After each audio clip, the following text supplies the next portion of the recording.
I just throw this in, the hot spots. Some strategies. Think about strategies of how you can put plants in really hot places and protect them.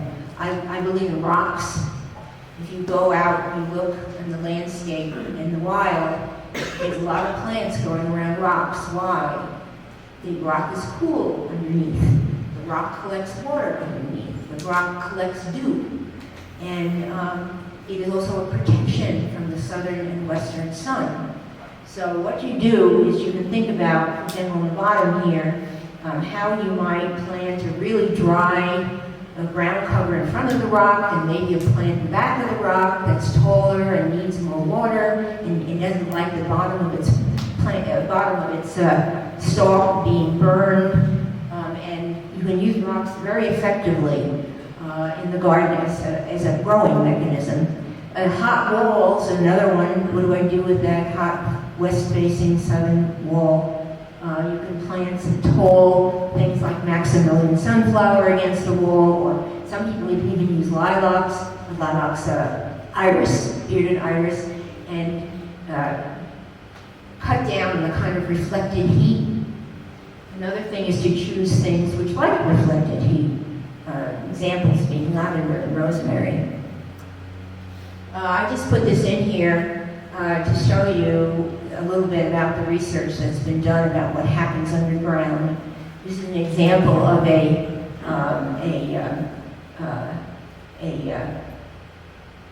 chemical. Excuse me, I'm reading the wrong thing. This is a fungi which traps nematodes, and it actually strangles them under the ground. And if you have the right kind of microbial environment, it will kill the kind of nematodes that sometimes attack plants underground. And there's a picture of one being strangled right here. And the thing about a lot of the research that's been done is two things. One, they've learned that you shouldn't till. Everybody thinks you're supposed to rototill your garden. No, it's called no-till. And that has apparently existed for hundreds of years in various parts of the world.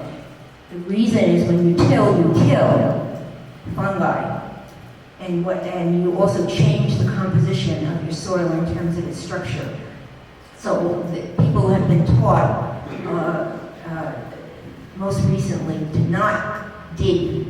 And if you're going to add things to the ground, you put them on the top and let the earthworms and various microorganisms and bugs pull it down rather than digging it in. Because every time you dig in the ground, you're destroying something. That is the thing which helps the plant grow. Do all of you understand why microorganisms are so important? Anybody that doesn't? Huh? Well, yeah, that's true. But the reason that microorganisms are important is that that's how plants feed. In other words, what happens underground is that there is a set of bacteria and fungi, and they are around the roots of the plant. And there's water there, and it dissolves in the water, and the bacteria are what make the plant able to take it up. They actually change the composition, and they cling to the roots, and the fungi actually have these long strands that actually go out from the bottom. They extend the root system, and they are what make the plant able to eat from the things which are in the ground. If you destroy that, what we've been taught, unfortunately, is that you just throw some fertilizer on it and that'll be fine. But what's happening is that the fertilizer kills all the bacteria. And and B, a fertilizer that's NPK, nitrogen, phosphorus, potassium, doesn't contain anywhere near what the plant needs. And that's what's happening to our agricultural land, is that they have forgotten that soil is a living organism, and they have relied on chemistry, and it's inadequate chemistry to grow things. And the fertility of our food has gone way down. I don't know if you know that. healthiness of it, what it contains.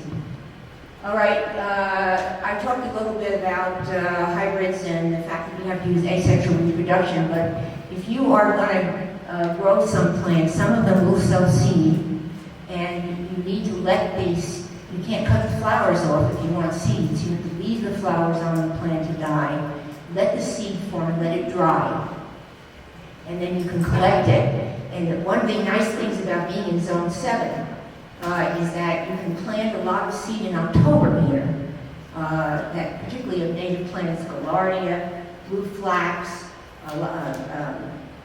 larkspur, they can all, poppies, you can put those seeds in the ground in October, and even though they may slightly come up during the winter, they won't die, and they will bloom the next year.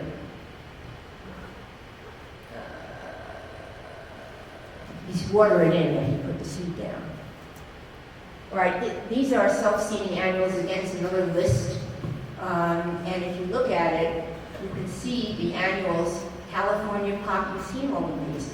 California poppy, Flanders poppy, larkspur, cosmos, snow on the mountain, Rocky Mountain bee plant, annual Gaillardia, Physalia, red seed poppies, Nigella, I mentioned San Bravina. All of these annuals self-seed. And they're native. And then there's a list of perennials that will self-seed.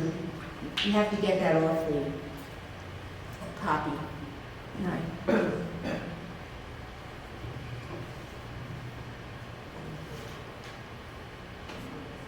All right, we're going to now see you have a nice slideshow. What time is it? Pictures of plants that bloom in different seasons. What we are looking for is succession. How you can plant in one garden a series of plants that will have on and off come up and bloom in various seasons. This is what's called the extension garden downtown around the extension office. And I've got a top picture where in April the blue flaxes and the horn poppy is blooming. And then behind that, under that, what the garden looks like in May, where you have penstemon and the foliage from the horn poppy and green germander that's going to bloom later in the summer. That's the kind of mixture you want.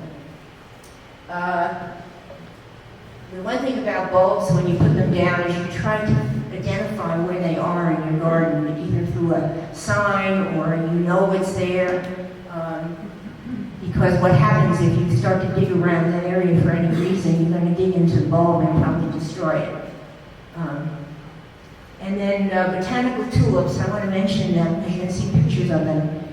One of the delights of our climate is they love wild tulips, which are the small tulips that the original species form, and they grow in our gardens beautifully, and including in xeriscapes, and they perennialize, they form clumps. And they're small, they're only about 8 or 10 inches at the most, some 6, very lovely. And you can get them either from catalogs, and some of them are even sold locally.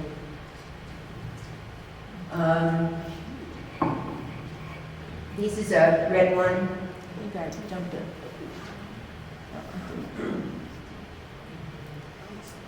Okay, here's a red one. And this is from a master gardener friend of mine who was, he took pictures, he planted them on his fruit trees. And these are what they look like.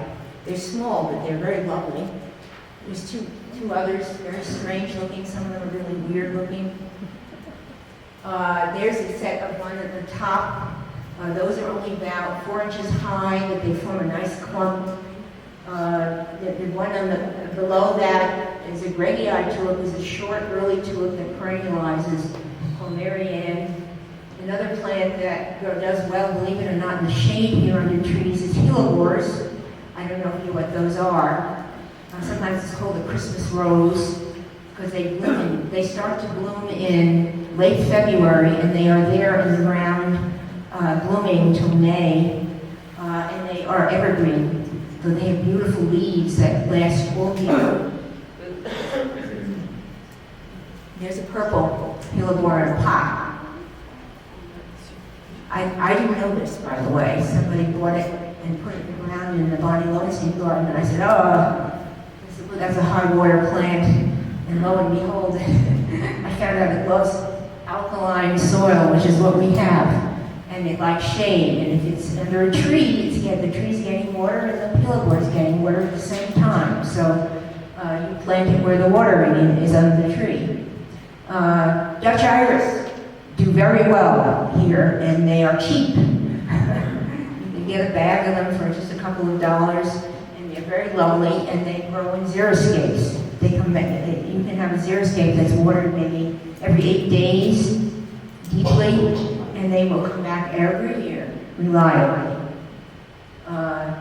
There's white daffodils. Daffodils and hyacinths. I've got black tulips and iris foliage and euphorbias.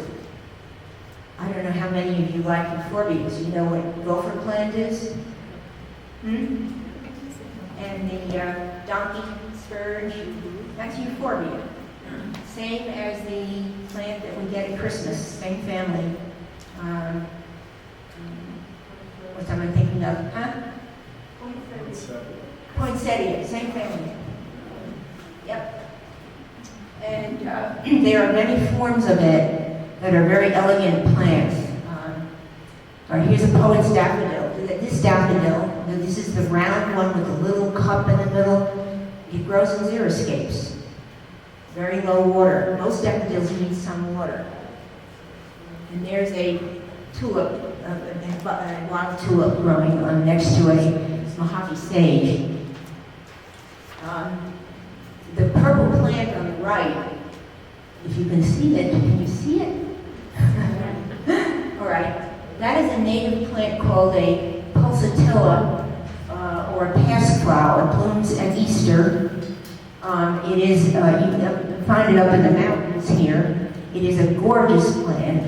They have actually hybridized that so you get pink and white forms of it, but it's a beautiful dark purple with yellow center and has a very filigree foliage. It's very pretty.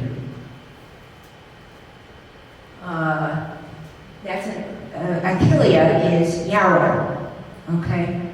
That is a very xeric native form of yarrow called Achillea. It only grows about 10 inches tall, very low water. There's a herbaceous peony. That means that peonies can act like perennials, and they grow, it dies down to the ground in the winter and then comes back up. And then here is an alley of an ornamental onion.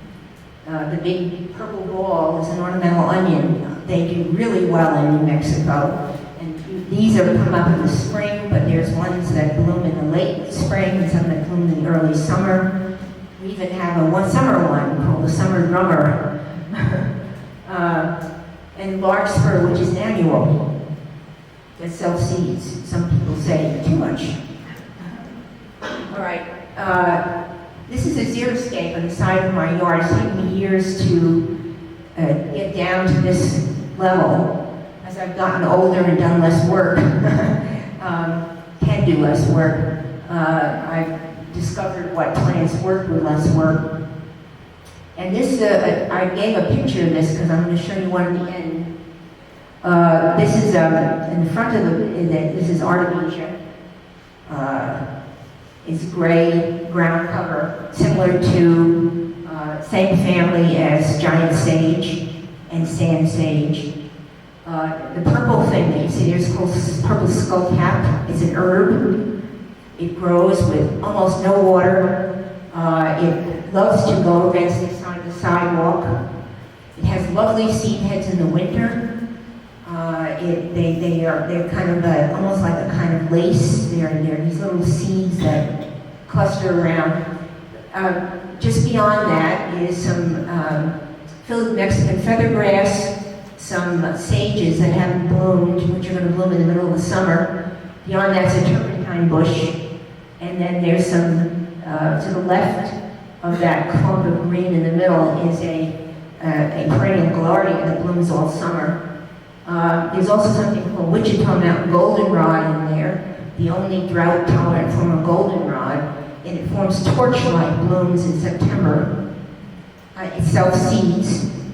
And so you have something that blooms in April, May, June, July, and then in the fall. And that's watered once a week max in the middle of the summer, in the winter hardly at all, and most of the time more like every 8 or 9 days. And it has very little organic matter in it. Okay, here's my euphorbia, love. On the left, the plant that looks like something from outer space, called Euphorbia wolfenii. Huge heads on it of these green, chartreuse green in the springtime. Euphorbia rigida, which is gopher plant, in the xeriscape you just saw, and then on the right, a sort of shrubby form of it called blackbird, which is purple. Native plant columbine, and here's a xeriscape next to my house, the house I live in, that has in the front yard catmint, Jupiter's beard, Angelina daisy, a lavender, sandalina, all in a clump, and desert willow. And you notice the way the plants are planted around the desert willow. The desert willow has no emitter on it per se. All the emitters are on the plants. So what you're doing is you are providing what would I call it, a sheltered form of watering by putting the plant where the tree needs it, but it's really being given, the water is being given to the ornamentals, and it acts almost as a green mulch. On the front of that yard is an interesting development that has occurred over the last 5 or 6 years. All of a sudden I started getting, it's gravel, and it's very hot, faces south and west. And it has a series of plants in the middle of the garden that are watered by drip system. You know, red yucca, there's a potentilla, there's some California fuchsia. But I started getting volunteers. I started getting desert marigolds in there. And then I don't water them. Then I started getting native fleabane, and I don't know if you know what that is. It's a little short plant that starts little daisies on it, very much like Santa Barbara daisies that you buy to put in a pot. And it's our native form of it. And those desert marigolds and native fleabane have started to stay there as a garden, and I only water the ones in the middle. And I do have a sea of autumn joy on the far end, which blooms in the fall. And I started putting a few bulbs in there. But it's really lovely, and it's half of its volunteers. To see an ornamental grass on the left is the oak grass I described to you.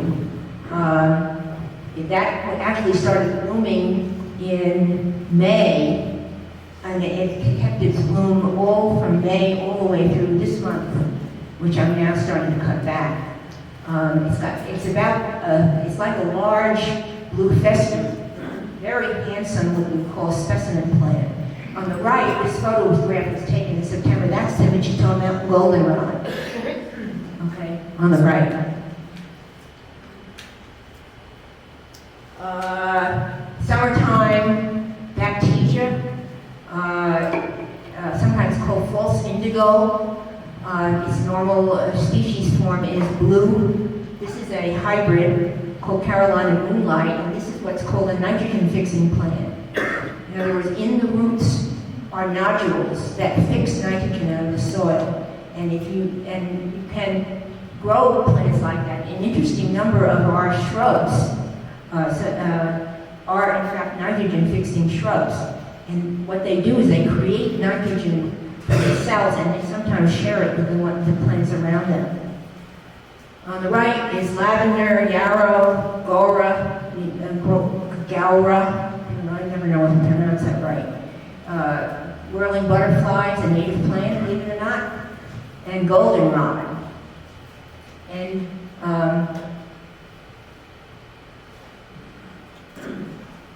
early June, daisies, yellow daylily, I'm a daylily society person, and lavender in the front, Queen Anne's lace.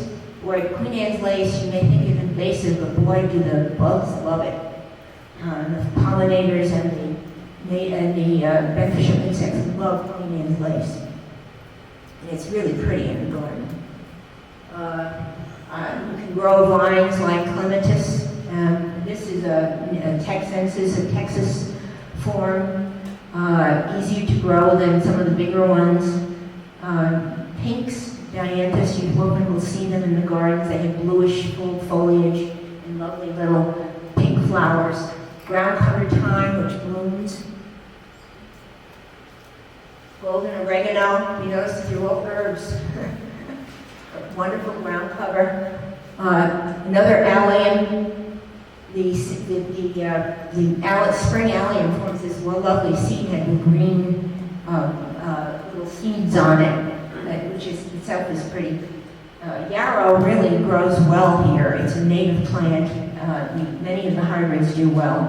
Now, the thing about yarrow is that it brings up, it has a taproot, and it brings up minerals from the bottom of the soil up to the surface. And if you turn some of that into the soil, you will essentially fertilize it with the foliage of your dying plant. There's another allium called the Allium millennium. That was actually invented. That was hybridized for the millennium. And it's sold as a perennial rather than a bulb, even though chimes really are bulbs. But it's a beautiful plant that blooms in June, and it's not a terribly invasive either. It doesn't self-seed a lot. Daylilies, I put a few daylilies in here. The daylilies do very well here. Mixed rudbeckia, black-eyed Susan. They have been hybridizing black-eyed Susan for the last 10 years. I think that's the Denver and Cherokee version. You can get ones that are sort of burnt amber. You can get ones with patterns on them. Some of them are short-lived, some of them are annuals, some of them are perennials. And here's the moonshine yarrow with Missouri primrose and one of the penstemons, the pseudospectabilis, which is one of the hardiest. You can grow sempervivum, hens and chicks, outdoors here, in pots or in the ground. There's many kinds and colors. Here's a section of a garden with culinary sage, Mexican gold poppies and roses, desert marigolds and buckwheats. That's out in the habitat garden outdoors. Annuals often can be grown in pots. On the left, you'll see coral bells, which is a perennial and a native plant. However, this is a hybrid one with an annual called gomphrena, does really well here. And in the shade in my backyard is coleus, this potato vine, which I'm sure some of you, which is grown for its foliage. Summer, late summer and the fall, asters, jopaiwi, native gate feather, that's that big purple thing. And the cosmos, cosmos here doesn't start blooming until late summer, and it lasts. I had it blooming in this year in my garden in November. It was so warm.